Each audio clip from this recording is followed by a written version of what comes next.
مواصلة للتحقيق الذي باشرته شرطة سيدي بالعباس في قضية تفكيك شبكة تزوير النقود، اكتشف المحققون في ظرف أسبوع قضية ثانية مماثلة لتلك التي عالجتها يوم 18 جوان 2023، حيث تم الإطاحة بشبكة إجرامية دولية تعمل هي الأخرى تحت إمرة مغربي يتواجد في المغرب، تتكون من 6 أفراد من بينهم امرأة تنشط عبر الحدود الغربية للوطن انطلاقا من المغرب إلى غاية الجنوب الغربي للوطن. المقصود واحد سيارة مسجوعة نسيبها في الطريق المعروف. فصول القضية تعود إلى الأسبوع الماضي، حيث استغلت الفرقة المتنقلة للشرطة القضائية بأمن ولاية سيدي بالعباس معلومات مفادها إدخال كميات معتبرة من المخدرات من المغرب قصد ترويجها بعديد ولايات الوطن. على إثر هذه المعطيات وبفضل فطنة وترصد المصالح العملياتية للشرطة بسيدي بالعباس، تم إجهاض المخطط الإجرامي المنتهج من قبل الشبكة التي استعملت مركبة بترقيم أجنبي، واستعانت بامرأة رفقة ابنها ذي 13 ربيعا قصد التمويه وعدم إثارة شكوك مصالح الأمن، مع توقيف 3 أشخاص مشتبه فيهم في حالة تلبس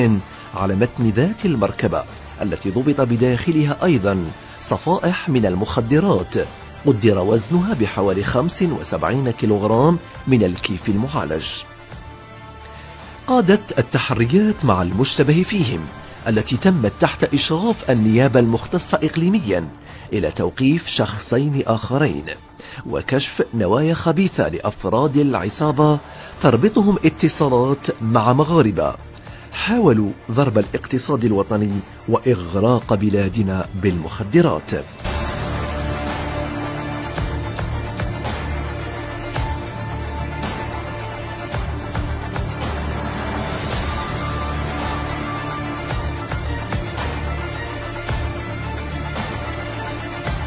وحجز أكثر من 440 مليون سنتيم مزورة من العملة الوطنية أوراق نقدية من فئة 2000 دينار جزائري كانوا بصدد طرحها للتداول في السوق قبل 48 ساعة من عيد الأضحى.